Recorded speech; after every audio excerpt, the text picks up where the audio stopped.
Good afternoon. Welcome to all of you and wish you a very happy new year 2025. I wish all of you to this year should be very successful for you. आपके लिए ये year काफी successful हो, आपकी all wishes पूरी हो, आपके लिए नीट में selection हो. Okay, so with warm welcome, let us start this video. Discovery of cell. तो बच्चों जैसा आपको याद होगा कि इन लास्ट वीडियो लेक्चर्स में मैंने आप लोगों को बताया था cell is the fundamental unit of life and I proved how cell is the basic or fundamental unit of life in unicellular and multicellular organisms, right? Even I discussed NCERT also with you line by line and I promised that I will discuss NCERT each line with you so that NCERT should become very easy to understand for all of you. Okay, so बेटा यहाँ देखते हैं कि cell की discovery की बात चले तो सेल पर जो रिसर्च हो रहे हैं तो सेल पर फर्स्ट डिस्कवरी मतलब जब द पर्सन द साइंटिस्ट वो डिस्कवर द सेल फर्स्ट ही was Robert Hooke in 1665 and this is the year 2025. Okay, so if you look at the history or discovery of cell, definitely you will see that 350 years मतलब 350 साल लगे cell को research होते हुए. आज भी cell पर रिसर्च हो रही है. तो पहले मैं स्टार्ट करता हूं आपकी हिस्ट्री से कि पहले सेल कैसे डिस्कवर हुई. उसके बाद at present time which institute या which organization central government organization is responsible for doing research in modern cell and molecular biology, right. तो आप यहां देखोगे discovery, there are two words what you study in science. आप science में दो word के बारे में सुनते हो और पढ़ते हो. The first word is the discovery. क्या होता है बेटा? Discovery. Another word is invention. Like cell was discovered, this plant was discovered, that animal was discovered, but the electron microscope was invented, microscope was invented, PCR machine was invented. तो दोनों में थोड़ा सा difference क्या हो जाता है कि डिस्कवरी का मतलब होता है, डिस्कवरी का मतलब यह होता है कि आपने किसी चीज को जो नेचर में ऑलरेडी एग्जिस्ट कर रही थी उसे आपने खोजा, उसको आपने खोजा, इसको कहा जाता है डिस्कवरी. इन्वेंशन का मतलब क्या होता है, जैसे माइक्रोस्कोप इन्वेंटेड मतलब आपने क्या हुआ, आपने अपनी टेक्नोलॉजी लगाकर, आपने अपने आईक्यू, अपने ब्रेन, अपने नॉलेज को यूज कर कोई एक नई चीज जो नेचर में पहले से एग्जिस्ट नहीं होती थी आपने उस पर वर्क किया और आपने उसको पूरे वर्ल्ड को दिखाया. जैसे माइक्रोस्कोप, मोबाइल फोन, ठीक है, टेक्नोलॉजी जो आप देख रहे हो, तो दीज आर इन्वेंटेड, राइट. तो हमेशा इन्वेंटेड चीजों की इंटेलेक्चुअल प्रॉपर्टी राइट्स में आते हैं, मतलब आप उसको पेटेंट करवा सकते हैं. लेकिन डिस्कवरी की, डिस्कवर्ड थिंग्स की कभी पेटेंसी नहीं होती है. ठीक है, चलिए इसके बारे में हम लोग बाद में डिस्कस करेंगे. फिलहाल चलते रॉबर्ट हुक के कंट्रीब्यूशन पर. तो रॉबर्ट हुक ने क्या देखा, प्लांट यानी ट्री में एक सेल होता है जिसको बोलते हैं कॉर्क सेल. जब आप प्लांट एनाटॉमी, जब मैं आपको प्लांट एनाटॉमी पढ़ाऊंगा then I will discuss about cork cell. मैं कॉर्क सेल के बारे में डिस्कस करूंगा. आप यहां देख सकते हो कॉर्क प्लांट सेल. तो एक्चुअल में क्या होता है, ये जो कॉर्क सेल्स हो जाते हैं जब आप इसको अच्छे से माइक्रोस्कोप में देखोगे you will observe only the presence of cell wall and negligence of protoplasm. मतलब यहां आपको क्या होता है कि जो प्रोटोप्लाज्म है, याद करो लास्ट क्लास में मैंने आपको बताया था कि protoplasm is called the physical basis of life. मतलब प्रोटोप्लाज्म अगर प्रेजेंट है किसी भी सेल में, किसी भी ऑर्गन, किसी भी थिंग्स में, that thing is called living. उस थिंग को लिविंग या जीवित कर सकते हो. लेकिन जहां पर भी ये प्रोटोप्लाज्म एब्सेंट होती है तो वो आपका नॉन लिविंग में कंसिडर होता है या डेड उसको कहते हैं. क्लियर. तो ये जो कॉर्क प्लांट सेल है जब आप इसको देखोगे आज के मॉडर्न माइक्रोस्कोप में तो आप ये देखते हो कि सेल के अंदर प्रोटोप्लाज्म, कॉर्क सेल के अंदर प्रोटोप्लाज्म नहीं के बराबर होता है. ओके, तो एक्चुअली ये सेल्स पहले लिविंग थे, बाद में क्या होता है due to lack of protoplasm ये डेड सेल्स हो गए. अब ये डेड सेल्स कैसे हुए, क्योंकि अंदर सेल के अंदर secondary wall and tertiary wall का डिपोजिशन हो जाता है, जो मैं आपको आगे बताऊंगा कि cell, living plant cell dead cell में कैसे कन्वर्ट होते हैं. प्लांट एनाटॉमी में आपको डिटेल में मैं आपको समझाऊंगा. क्लियर. तो अब जो रॉबर्ट हुक ने देखा, तो रॉबर्ट हुक ने क्या देखा, इन्होंने उस समय जो माइक्रोस्कोप अवेलेबल थे, तो ऑब्वियसली जो माइक्रोस्कोप हो जाते हैं उस समय के माइक्रोस्कोप, यानी 1665 के माइक्रोस्कोप जो अवेलेबल थे, ऑप्टिकल माइक्रोस्कोप, कंपाउंड माइक्रोस्कोप। सो इन माइक्रोस्कोप की मैग्नीफाइंग पावर से क्या समझते हो आप? मैग्नीफाइंग पावर का मतलब होता है किसी भी ऑब्जेक्ट को, चाहे वो जितना भी छोटा हो, माइक्रोन लेवल पर हो, माइक्रोस्कोप की एबिलिटी होती है कि इस बिल्कुल स्मॉल, बिल्कुल ही छोटे पार्टिकल को या ऑर्गेनिज्म को ये बड़ा कर दिखा सकती है। अब जो भी माइक्रोस्कोप, जितनी उसकी मैग्नीफाइंग पावर है, उस पर डिपेंड करता है कि वो माइक्रोस्कोप उस ऑर्गेनिज्म को कितना बड़ा या कितना लार्ज साइज में दिखा सकता है। तो जो माइक्रोस्कोप जिसकी मैग्नीफाइंग पावर सबसे ज्यादा होगी, वो सबसे अच्छी क्वालिटी का माइक्रोस्कोप माना जाता है। ओके, रॉबर्ट हुक के टाइम में जो माइक्रोस्कोप थे वो थे कंपाउंड माइक्रोस्कोप। ठीक है, अब आप मुझे बताएं कि जो माइक्रोस्कोप हो जाते हैं आज के डेट में, सबसे अच्छा माइक्रोस्कोप कौन सा हो जाता है? बिल्कुल सही आंसर दिया आपने, electron microscope. Okay, this electron microscope was invented by knoll and Ruska, around 1920s के आसपास इन्होंने इन्वेंट किया।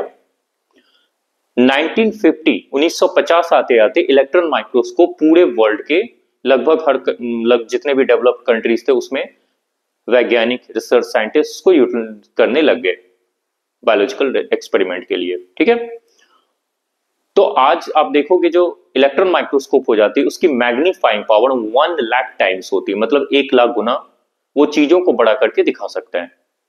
ये होते इसलिए इलेक्ट्रॉन माइक्रोस्कोप को सबसे अच्छा माना जाता है। अब आप मुझसे ये पूछ सकते हो कि सर, हम लोग जो लैब में, आप अपने स्कूल्स के लैब में जो माइक्रोस्कोप यूज करते हो उसका नाम क्या है? दैट इज ऑप्टिकल माइक्रोस्कोप और लाइट माइक्रोस्कोप।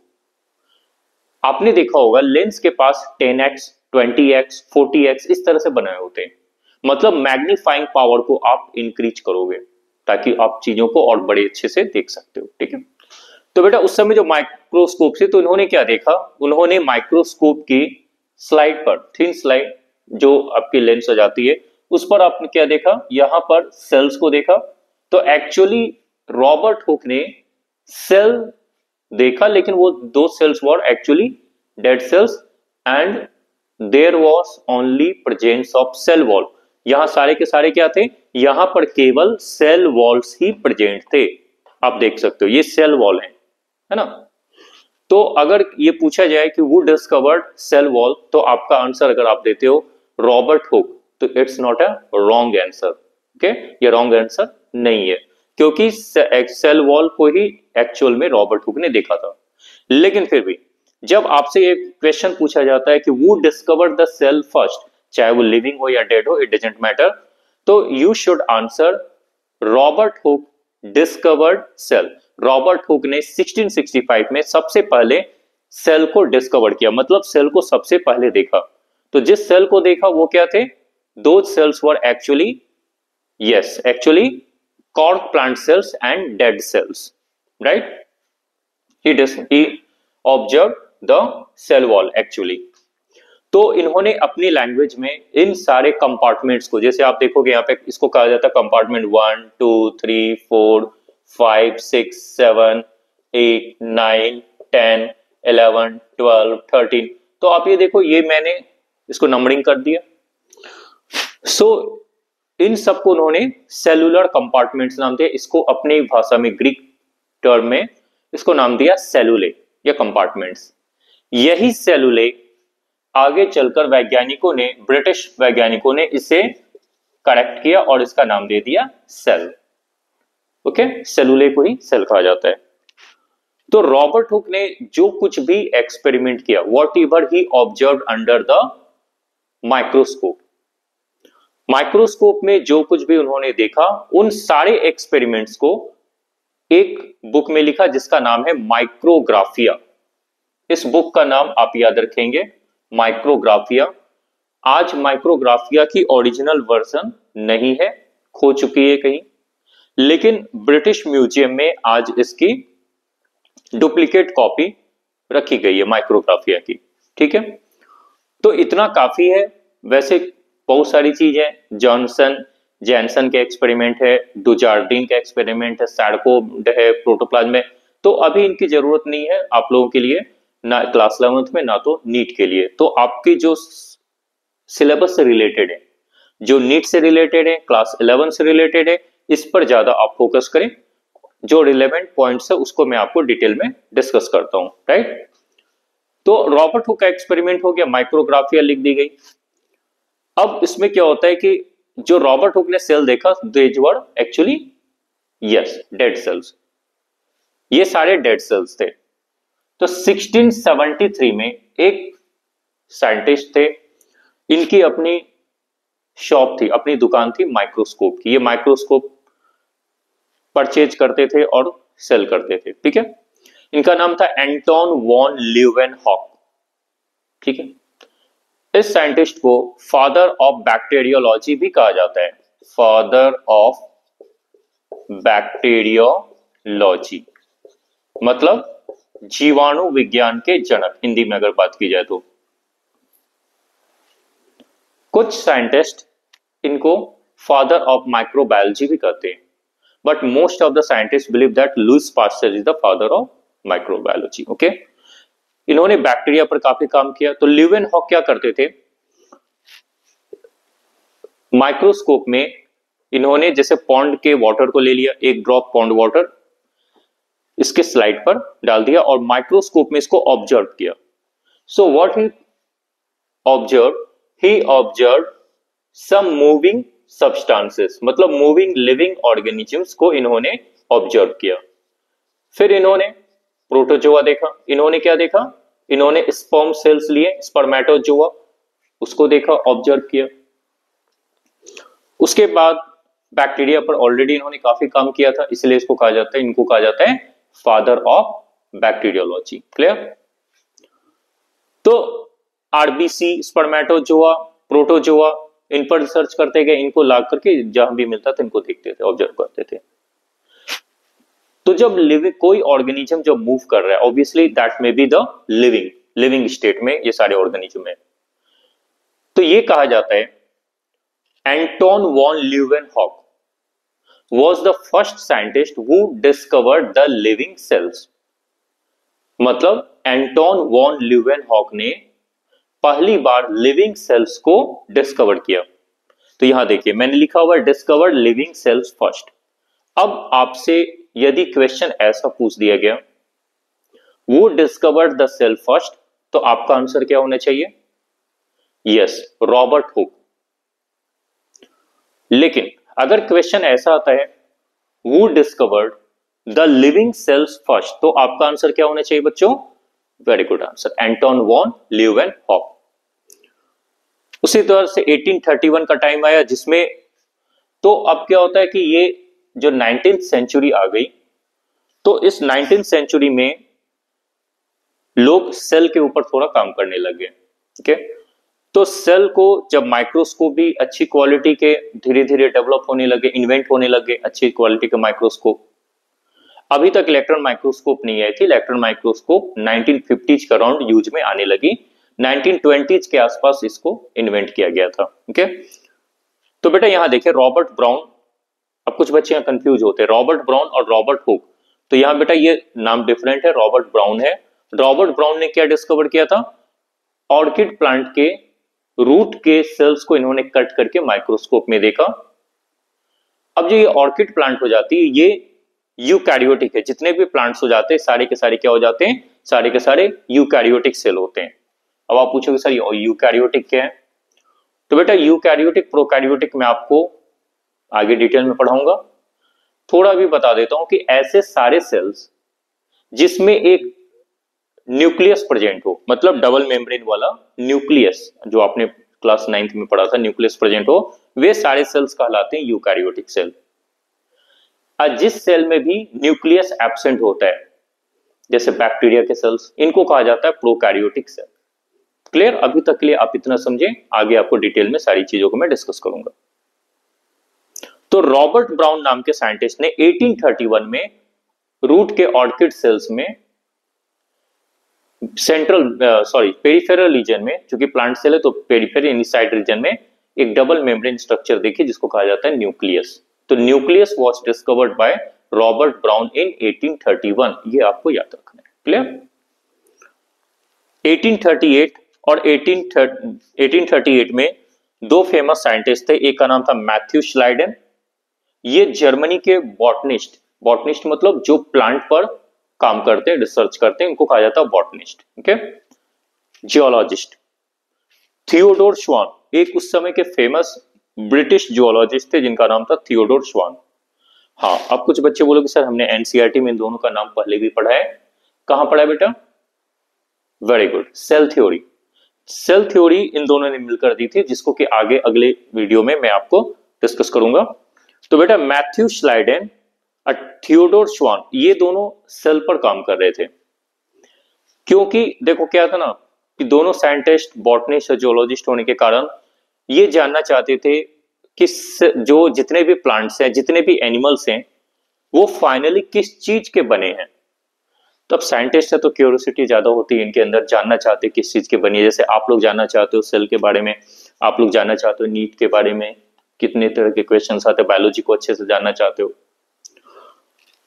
तो इसलिए ये क्या करते थे, एनिमल्स को, एनिमल टिश्यूज को कट कर माइक्रोस्कोप में देखा तो फाइनल देखा कि सेल टिश्यू सेल के बने होते हैं। ठीक है, इसके बारे में आगे इनके एक्सपेरिमेंट के बारे में मैं आपको सेल थ्योरी में अच्छे से समझाता हूं। ठीक है, तो थियोडोर श्वान ने क्या देखा कि जितने भी एनिमल सेल्स थे, मतलब लीवर को लिया या किसी भी एनिमल के ऑर्गन को लिया, इस ऑर्गन में क्या देखा कि जो एनिमल सेल्स हो जाते हैं, एनिमल सेल्स में सबसे बाहर एक बाउंड्री पाई जाती है जो फ्लेक्सिबल नेचर की होती है, इसको कहते हैं सेल मेम्ब्रेन या प्लाज्मा मेम्ब्रेन। ओके, कहीं भी किसी भी एनिमल सेल में सेल वॉल नहीं होती है। सेल वॉल कहां पाई जाती है? श्लाइडन ने यह देखा कि जितने भी प्लांट सेल्स हो जाते हैं उसमें क्या हो जाते हैं कि उसमें सेल के बाहर एक और स्ट्रक्चर पाई जाती है। ठीक है, प्लांट सेल्स में एक एक्स्ट्रा लेयर पाई जाती है प्लाज्मा मेम्ब्रेन को कवर करने के लिए, जिसे कहा जाता है आपका सेल वॉल। तो प्लांट सेल्स में प्लाज्मा मेम्ब्रेन, शॉर्ट में मैंने पीएम लिख दिया, प्लाज्मा मेम्ब्रेन, इसको कवर करने के लिए एक नॉन लिविंग स्ट्रक्चर पाई जाती है जिसको कहा जाता है सेल वॉल। क्या बोलते हैं? Cell wall. अब इसके अंदर एक न्यूक्लियस, जैसा मैंने आपको बताया था रॉबर्ट ब्राउन ने न्यूक्लियस को डिस्कवर किया, तो एक डबल मेम्ब्रेन, दो मेम्ब्रेन वाली स्ट्रक्चर प्रेजेंट होती है जिसको बोलते हैं न्यूक्लियस। इसके अंदर एक जेली लाइक, जो आप ब्रेड जेली वगैरह खाते हो, मतलब ये आपका semi fluid, water is a fluid. ठीक है, सेमी फ्लूइड मतलब ना तो ये सॉलिड है ना तो ये लिक्विड है, मतलब जेली के जैसा सब्सटेंस हो जाता है, इसको बोलते हैं semi fluid. Jelly like substance जिसको कहा जाता है आपका प्रोटोप्लाज्म, या इसी को कहा जाता है साइटोप्लाज्म। ठीक है, तो इसको इन्होंने डिस्कवर किया। ठीक है, तो इस तरह से सेल को लेकर डिस्कवरी हो गई। और 1838 आते आते दो साइंटिस्ट काफी फेमस हुए, जिनमें एक का नाम था मैथ्यू श्लाइडेन और दूसरे का नाम था थियोडोर श्वान। ओके, तो इन दोनों ने मिलकर एक थ्योरी बनाई। जैसे आप देखोगे फिजिक्स में न्यूटन की थ्योरी होती, ग्रेविटेशनल थ्योरी, डाल्टन की थ्योरी हो जाती है, वैसे इन्होंने सोचा क्यों नहीं सेल पर जब इतना काम किया है, डिटेल में रिसर्च किया है, तो सेल के इंपॉर्टेंस को देखते हुए क्यों नहीं सेल से रिलेटेड एक थ्योरी बनाई जाए। और इन दोनों ने मिलकर एक थ्योरी बनाई जिसका नाम रख दिया सेल थ्योरी या कोशिका सिद्धांत। राइट, तो इसके बारे में हम लोग डिस्कस करेंगे कि सेल थ्योरी कैसे बनी, सेल थ्योरी के कौन कौन से ड्रॉबैक्स हैं, सेल थ्योरी के ड्रॉबैक्स को देखते हुए मॉडर्न सेल थ्योरी कैसे बनी, सेल थ्योरी के एक्सेप्शन क्या है, ये सारी चीजें हम लोग वीडियो बाय वीडियो डिस्कस करेंगे। मैंने आपको पहले ही बताया था कि आपको मैं जो वीडियो लेक्चर बना रहा हूं ये ज्यादा लॉन्ग ड्यूरेशन नहीं बना रहा हूं, मैक्सिमम 30 मिनट्स 35 मिनट्स तक बनाएगा, क्योंकि बच्चे ज्यादा लॉन्ग वीडियो एक बार में देखना पसंद नहीं करते और आप एक शॉर्ट ड्यूरेशन को अच्छे से समझें उसके बाद फिर उसको नेक्स्ट इस तरह से lecture 1, lecture 2, lecture 3, lecture 4, lecture 5, इस तरह से मैं आपको हर एक चैप्टर के डिटेल में डिस्कस करते करते वीडियोस को मैं बनाऊंगा। ओके, हाँ, तो बेटा आप इसमें देखो, मैंने आपको स्टार्टिंग में बात की थी कि आपको मैं बताऊंगा मॉडर्न टाइम में सेल पर रिसर्च, राइट। आप सारे बच्चे जब कभी हैदराबाद जाते हो या हैदराबाद में आपने सुना होगा एक सेंट्रल यूनिवर्सिटी है, सेंट्रल ऑर्गेनाइजेशन है, सेंट्रल गवर्नमेंट की, जिसका नाम है CCMB हैदराबाद। इसका फुल नाम मैं आपको बता देता हूं, full name centre for sale and molecular biology. Okay, Hyderabad, centre for sale and molecular biology.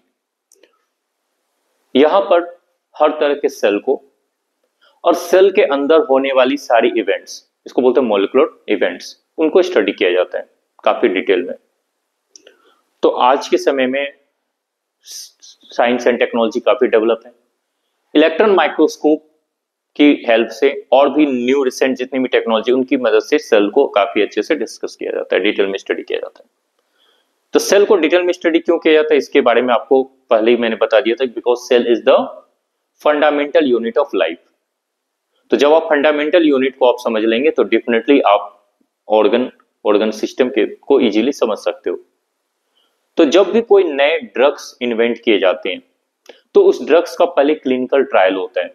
ऐसे नहीं कि मार्केट में लॉन्च कर दिया गया, कि वो हमारे सेल पर, हमारे सेल के अंदर जो प्रोसेस हो रहे हैं मोलिकुलर लेवल पर, उस पर वो कितना ज्यादा इफेक्टिव है, कितने साइड इफेक्ट्स क्रिएट करता है, इन सारी चीजों को इस सेंटर में CCMB हैदराबाद में इस पर रिसर्च की जाती है। और भी सेल की जो जितने भी इवेंट्स हो जाते हैं, एग्जाम्पल के लिए आपके क्या हो गया, जैसे कि कैंसर की स्टडी करनी हो तो सेल की स्टडी आपको कंपलसरी है। सेल काफी इंपॉर्टेंट टॉपिक है, राइट।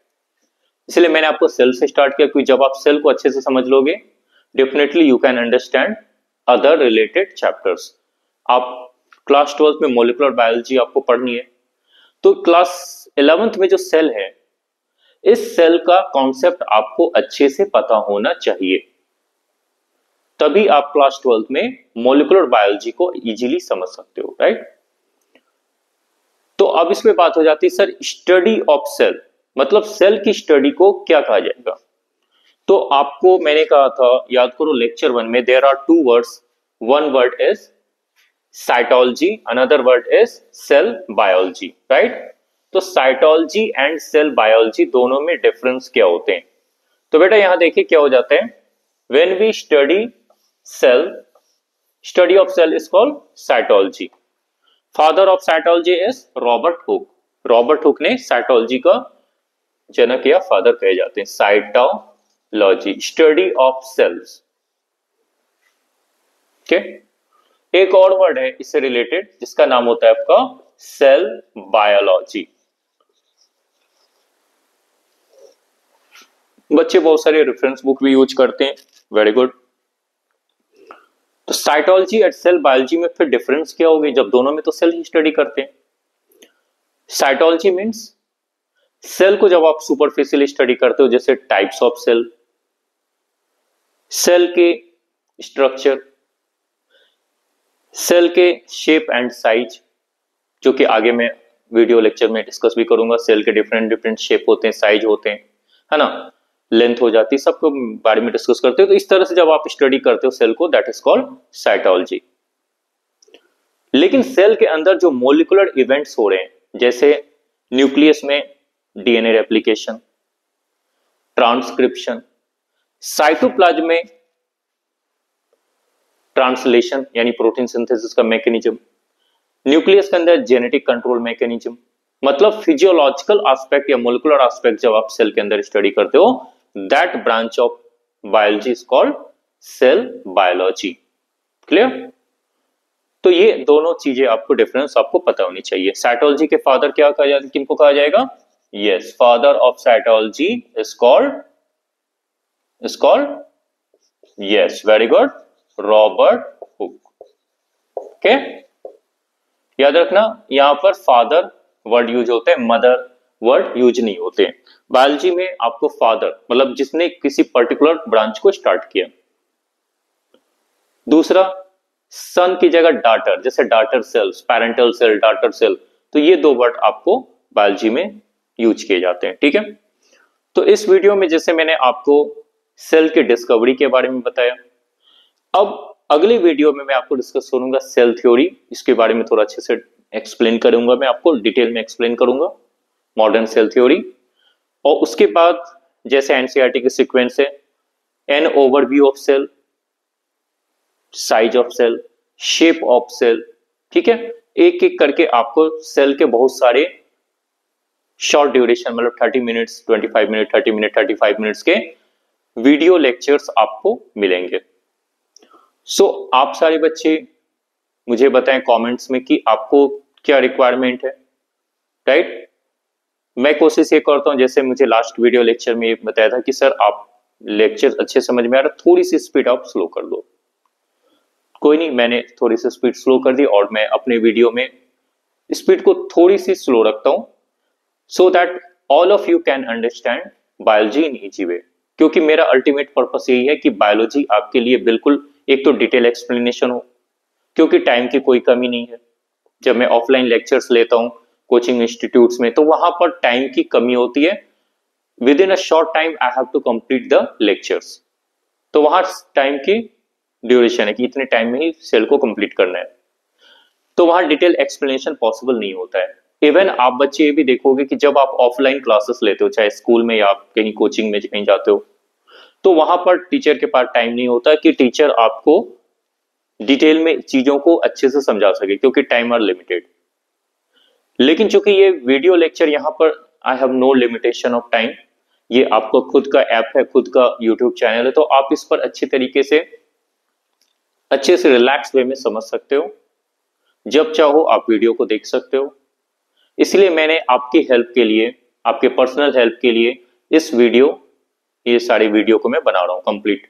हर एक जैसे सेल हो गई, तो सेल में आपको a number of video lectures मिलेंगे, जिसमें कि मैक्सिमम जितना मैं आपको बता दूंगा, इससे ज्यादा आपको नीट में कभी भी नहीं पूछा जाएगा, मोर देन सफिशियंट।